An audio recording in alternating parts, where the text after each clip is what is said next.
Well, good morning. I hope you've had a nice weekend and that you're all still healthy. As we move on, we're just going to continue on through our book and we'll move into Chapter 8. In Chapter 8 addresses the marine fish. So marine fish are vertebrae. So up until now we've been studying the invertebrates. And so now we're moving over to the vertebrate, and those are the organisms that have a backbone.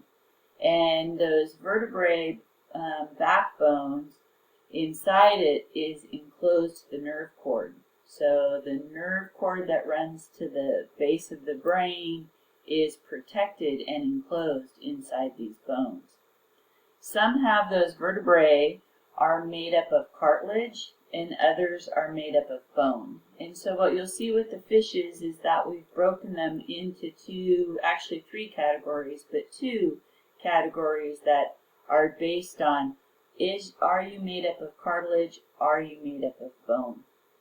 So anyway, as far as vertebrae go, these are the oldest and the most structurally simple of all the living vertebrae. So there are three types of marine fish. Those that are jawless fish, like the hagfish and the lamprey. And I've put in a video for you to watch that deals with the jawless fish. And I thought it was pretty interesting. I think you might enjoy it too. And that might give you some idea about those particular fish. And then the cartilaginous fish, so those that are made of cartilage instead of bone. And the cartilaginous fish include the sharks, the skates, the rays, and ratfish. So all of those are very closely related because instead of their backbone being made of bone like mine and yours, theirs is made up of cartilage. And cartilage is very flexible. It's strong yet flexible. And then the osteichthyes, which are the bony fish. And there are lots of different bony fish. And so we'll take a look at those as well. So those are the three groups of the marine fish that are in here, or within these vertebrae. And of course there's lots of them. So this is one of the largest diversity of vertebrae on our planet is the fish. Most of them are marine species. About 50% of the fish, about 58% of the fish are marine, exclusively marine. Some fish are capable of living partly marine, and then they might go freshwater, and then there's a bunch of freshwater fish too. So anyway, here's how it kind of plays out as far as the classification of the fish go. You've got your jawless fish. They don't even really have much of a head. And then the chondrichthyes. Those are the cartilaginous, so our sharks, our rays, and our skates.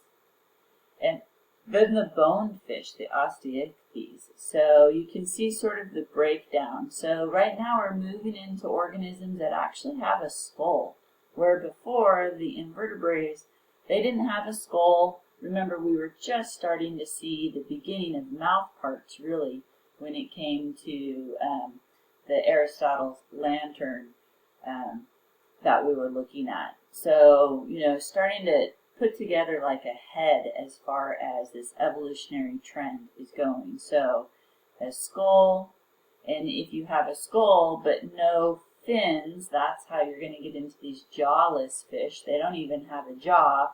Once you have the pair of finned appendages, then we see, no jaws versus jaws. And then when you get to the jawed fish, it's broken down according to is your skeletal structure made of cartilage? Is your skeletal structure made mostly of bone? So that's how it kind of breaks down. And so if we start with the jawless fish, Agnatha, their basic characteristics, if you look at the lampreys and the hagfish, also called slime eels, they have very strong muscular bodies. They have a circular mouth with circular rows of teeth. They're long, cylindrical body, and they don't have paired fins, and they're lacking scales. So in fact, if you take a look at them, it's almost like you wonder, why did these get placed into anything with fish? They don't even seem to have fish body to them. But because they are cartilaginous, that's how they ended up in with the fish. So hagfish are exclusively marine fish. They feed on dead and dying fish and marine mammals. And I put in a video for you to take a look at some of these fish, these jawless fish, and that'll give you some idea as to the look about them and their lifestyle. They live oftentimes in burrows and soft sediments, down inside the sand, within rock crevices. If you looked at them, you would mostly say that they look like eels, but they are not eels. They have mucus. They can produce large quantities of mucus that is secreted through their skin glands, and they'll do that while they're feeding. So if something else comes to grab onto them, then they can release this mucus, and it'll prevent the predator from being able to actually dig their teeth into them. There are over 70 species of these guys. Here's what they look like. They're actually, to me, quite ugly, but, you know, beauty is in the eye of the beholder. And I suppose, you know, if I was this little guy's mother, I would think it was just plain beautiful. But they have paired tentacles, and so they're, you know, sensing things around. They've got gill slits, you know, for respiration. And then you can see the mucus gland, pores where it would be coming out of their skin. And then they have this mouth parts, and their mouth parts are pretty intense. Lampreys, these are all freshwater. Some can move down into the seawater and live a portion of their life at sea, but mostly lampreys and stuff are associated with freshwater. These feed on living fish by rasping into the side of the fish with their sucker-like mouths, and they consume their blood, their tissue, and their body fluids. There are about 30 species of these, and based on that lifestyle of sucking onto and consuming the blood, the tissue, and the body fluids, makes these parasites. So not something that you really want to have, because they will cause damage to their prey. As we move into the cartilaginous fish, so this is the sharks, the rays, the skates, and the ratfish. And I've put in a couple of videos in there on the sharks. There's a shark video I put in a couple days ago, which I thought was kind of cool. And then I found one that did shark reproduction. That is pretty cool too. So as you're reading about the reproductive modes of sharks and reproductive modes of really this cartilaginous fish in general, then you'll see it's a nice description of these kind of different modalities for reproduction. But so it's the sharks, the rays, the skates, and the ratfish. So their skeleton is made of cartilage, hence why they're in this group. They have a movable jaw with well-developed teeth. You're probably familiar with that if you think of a great white shark. The mouth is always ventral, which means it's on the bottom surface, you know, of the fish. They have placoid scales, and so those scales are, you'll see them in your book, and then maybe in the drawing sheets that I've given you. They're very sharp.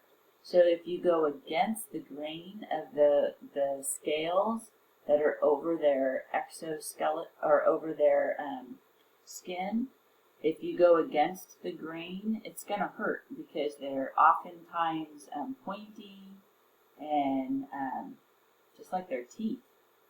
They have paired fins, 5 to 7 gill slits that are open directly to the water.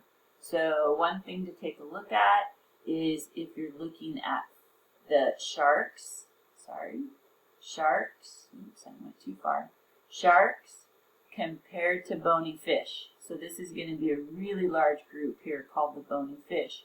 But right now we're looking at these cartilaginous fish, and if you look at all of them, they've got gill slits. So you've got, the fish do too, but their gills are underneath. They don't have slits, sorry, they have gills, but their gills are protected by this covering here called an operculum. So that's one thing that's different. And then notice here that they've got a spiracle. So the cartilaginous fish have a spiracle where this is where the water comes in and then rushes across their gills for respiration. And here are those scales that I was just talking about that are very pointy. And so if you go against that grain, it hurts. Whereas when you're looking at the bony fish, they have ctenoid scales, and those do not have those same points. They're cycloid, and so a lot less painful if you go against them. Okay, so the spiracle is where, again, it's an opening in their head that is used to bring in water for respiration. It's so they can get water without actually opening their mouth. Males in most of these species have claspers, and those are projections that are used for copulation. So they're close to the anal fin. And so you'll see them in the book, and then you'll see them also on the video. They're right down here now by the pelvic and anal fin where they're used for copulation. Okay, so sharks. If we're just looking up sharks, they are primarily marine, but there are some species that can travel up rivers.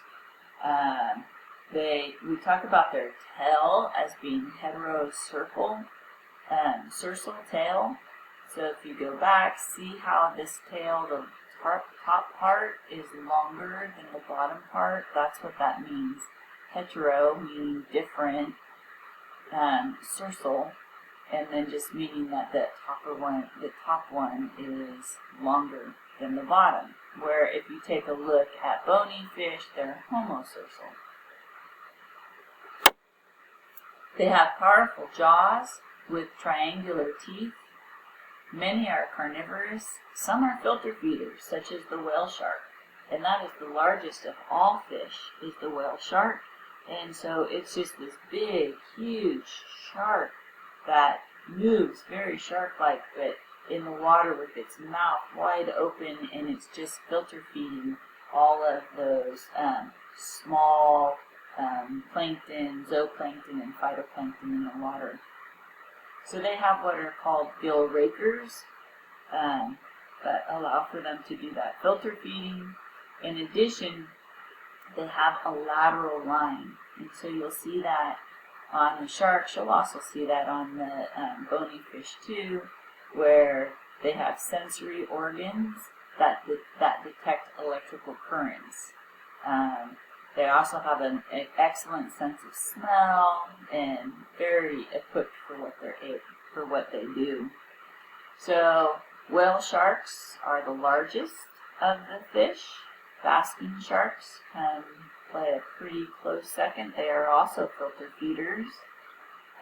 If you take a look at this little thresher shark and you look at its tail, heterosursal tail, that it's called a thresher shark because they'll whip that tail and knock their prey out, and so it's part of their tactic.